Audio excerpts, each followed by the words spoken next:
Welcome to my show दोस्तों। आप सबका स्वागत है मेरे शो पर। और आज हम एक बहुत ही इम्पॉर्टेंट केस के विषय में जो है डिस्कस करने जाएंगे, जो कि आपकी लर्निंग एंड एजुकेशनल पर्पस के लिए काफ़ी इम्पॉर्टेंट है और आप इसे एंटरटेनमेंट पर्पस के लिए भी काफ़ी इन्जॉय करेंगे। सो आगे बढ़ते हैं शो में। इसके पहले मेरा आपसे एक सिंसियर रिक्वेस्ट है कि मेरे चैनल को लाइक और सब्सक्राइब करना ना भूलें और बेल आइकन ज़रूर दबाएं, ताकि आगे की एपिसोड्स और वीडियोस आप तक जो है बेल आइकन के ज़रिए ज़रूर पहुंच पाए। आज कोर्ट की रूपरेखा ही चेंज दिख रही है। गुप्ता जी आज नहीं आए हैं क्या? अच्छा। त्रिपाठी जी क्या हो गया कंप्यूटर का? अच्छा, कंप्यूटर मेंटेनेंस में चला गया। यहाँ आकर ठीक नहीं कर सकता था वो? शॉप में देना पड़ा उसे। ओके ठीक है। अब वो अगर सुधर कर आ जाए तो आप बैक ऑफिस में ही रखना, उसे सामने रखने की जरूरत नहीं है। और प्लीज उससे 3 पत्ती और कोई गेम वगैरह मत खेलना, ठीक है? क्योंकि अभी जितने भी पैसे हैं वो पॉकेट से ही जा रहे हैं, ठीक है? बाद में क्लेम करूंगा तो मिलेगा, पर वो सरकारी संपत्ति है, ज्यादा डैमेज हो गया तो फिर पॉकेट से भरपाई।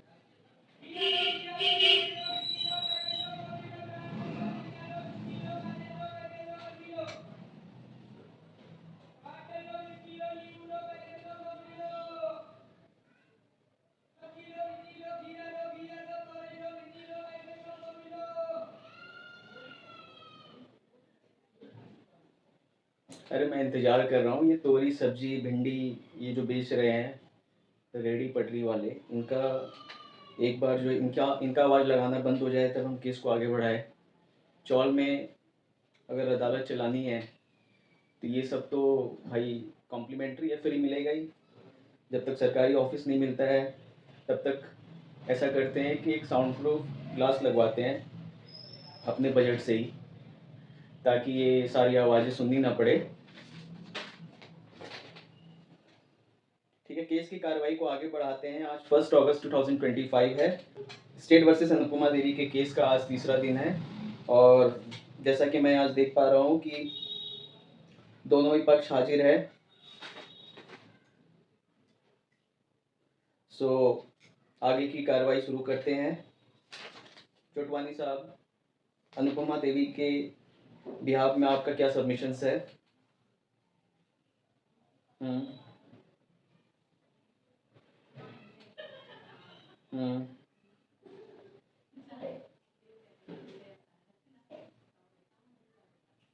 ठीक है।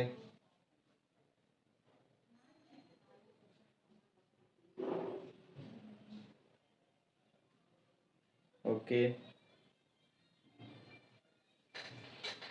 ओके, थैंक यू चोटवानी साहब सबमिशन देने के लिए। चोटवानी साहब ने प्रॉपर्टी की डिटेल्स सबमिट की है जिसको लेके विवाद है, और प्रॉपर्टी के डिटेल्स में मैं देख पा रहा हूँ कि 300 गज की जो प्रॉपर्टी है जिसपे 2+1 फ्लोर बना हुआ है ऑलरेडी, ये अनुपमा देवी के पति के हिस्सेदारी में मिली है और ये एंसेस्ट्रल प्रॉपर्टी है। और 200 गज की प्रॉपर्टी जिसकी डिटेल्स चोटवानी साहब ने सबमिट की है, जिस पे 2 मंजिला मकान बनी हुई है, ये ओके, ये अनुपमा देवी की सेल्फ परचेज है। मतलब अनुपमा देवी ने खुद से इसे खरीदा है अपने पैसे देकर, और साल 2022 में। ठीक है ठीक है, ये सारे डिटेल्स जो है, जो मेरे पास प्रॉपर्टी के डिटेल्स जिस तरह से आ रहे हैं, इसके हिसाब से हम आगे के मैटर को बढ़ाते हैं। और आर कुमार के इनकम प्रूफ की डिटेल्स जो लास्ट डेट में रिक्वेस्ट की गई थी वो भी आ चुकी है, और मैं देख रहा हूँ आर कुमार की सैलरी जो है 30,000 है, ना कि 20,000 जो उन्होंने कोर्ट में कही थी। और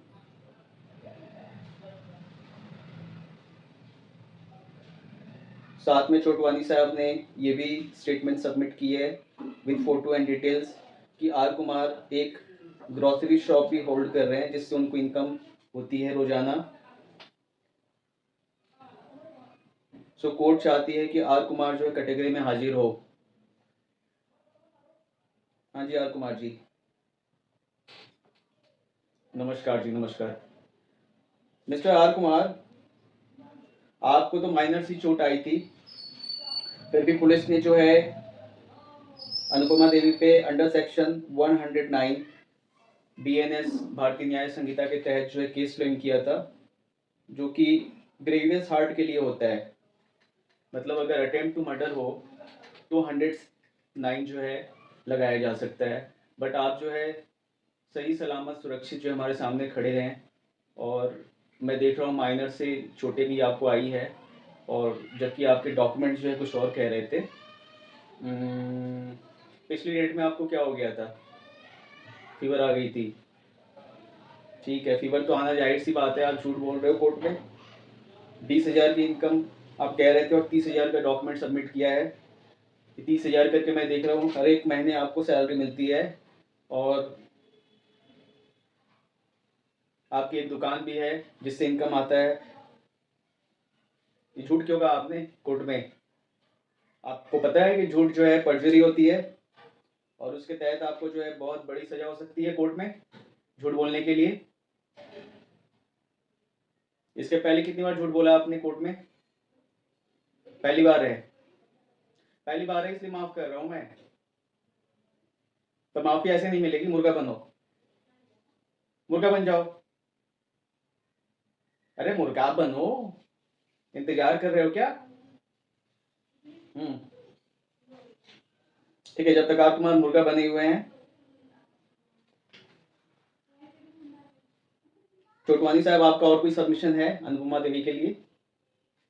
ओके, सो अनुपमा देवी के अंडर सेक्शन 109 बीएनएस जिसको उन्हें गिल्टी जो है फ्रेम किया गया था, उसे रिप्लेस करके अंडर सेक्शन 114 किया जा रहा है बीएनएस, जो कि हार्ट के लिए है, छोटे मोटे चोट पहुंचाने के लिए है, और बॉडीली पेन या डिजीज वगैरह ऐसे पहुंचाने के लिए 114 जो है सेक्शन लागू किया जा रहा है। और केस में 109 के सेक्शन को रिप्लेस करके 114 के अंदर केस को जो है आगे फ्रेम किया जा रहा है। हाँ जी, ठीक है, सीधे हो जाओ आप। अब आइंदा झूठ मत बोलना कोर्ट में। हाँ, मुखा दिमाग खराब करके रख दिया। ये बताओ, 30,000 रुपए की इनकम है और आपका दुकान भी है, उससे इनकम आता है, मेंटेनेंस देने में कहाँ दिक्कत आ रही है आपको? बेटे हो आप उनके, एलिगेशन लगा रहे हो, केस लगा रहे हो। और सबसे पहली बात है कि प्रॉपर्टी की जो डिस्प्यूट है वो मैं आप लोगों पे छोड़ रहा हूँ। 300 गज की जो प्रॉपर्टी है, जो कि आपकी एंसेस्ट्रल प्रॉपर्टी है, उसमें आप इनहेरिट करते हो, उसमें आप एज अ सक्सेशन आप दावा कर सकते हो प्रॉपर्टी के लिए। और अनुपमा देवी जी को भी मैं इंस्ट्रक्शन दूंगा कि वो इस बात को जो है म्यूचुअल करके आपका प्रॉपर्टी का शेयर जो है आपको दे, पर उनके ऊपर भी मैं एक निर्णय छोड़ूंगा। और 200 गज की प्रॉपर्टी जो है वो अनुपमा देवी की सेल्फ अक्वायर्ड प्रॉपर्टी है, जो कि आपकी माँ ने खुद से परचेस की है, जिसमें आपका कोई हक नहीं बनता है। वो आपकी माँ विलफुली अगर आपको दे तो ठीक है, अदरवाइज आप इसे क्लेम नहीं कर सकते हैं। ठीक है, और कोर्ट आपको ये इंस्ट्रक्शन देती है कि अपनी माँ को जो है मेंटेनेंस देना स्टार्ट करिए हर एक महीने। और अगर आप मेंटेनेंस नहीं देंगे तो कोर्ट अनुपमा देवी को ये गाइडेंस देगी कि वो इस कोर्ट में आपके लिए मेंटेनेंस के खिलाफ जो है केस फाइल कर सकती है कि आप मेंटेनेंस नहीं दे रहे हो। ठीक है, ठीक है, आप जा सकते हो। पीपी साहब, for state under section case has been changed, जो 109 था उसको 114 किया गया है, और माइनर क्राइम की वजह से अनुपमा देवी के गिल्ट को जो है कोर्ट माफ करती है। अनुपमा देवी, आप कैटेगरी में एक बार हाजिर हो जाइए। जी नमस्कार।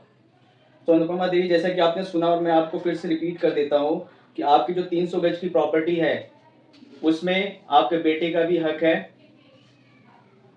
सो आप उसे म्यूचुअल कर लें, आपस में सहमति से जो है बांटे।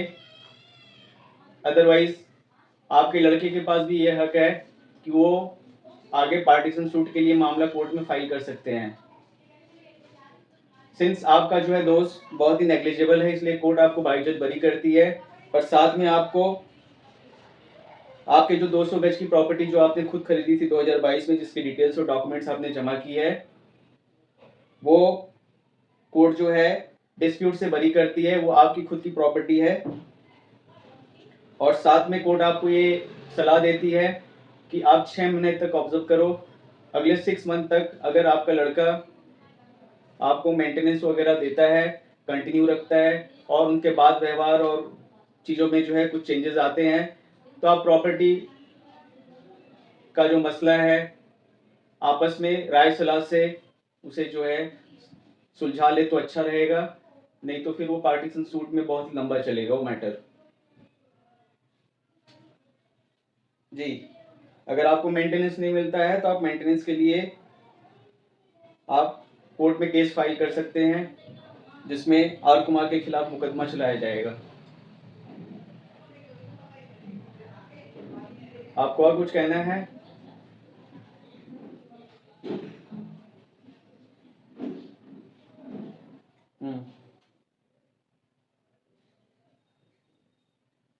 ठीक है, वो आपने माफ़ कर दिया उनको, पर ये जो आपस में आप लोगों ने पचड़ा जो लगाया था, झमेला वगैरह, जिसकी वजह से आप लोगों को कम से कम 3-4 बार जो है कोर्ट में दौड़ना पड़ा, ये तो पहले माफ़ कर देते तो शायद नहीं दौड़ना पड़ता।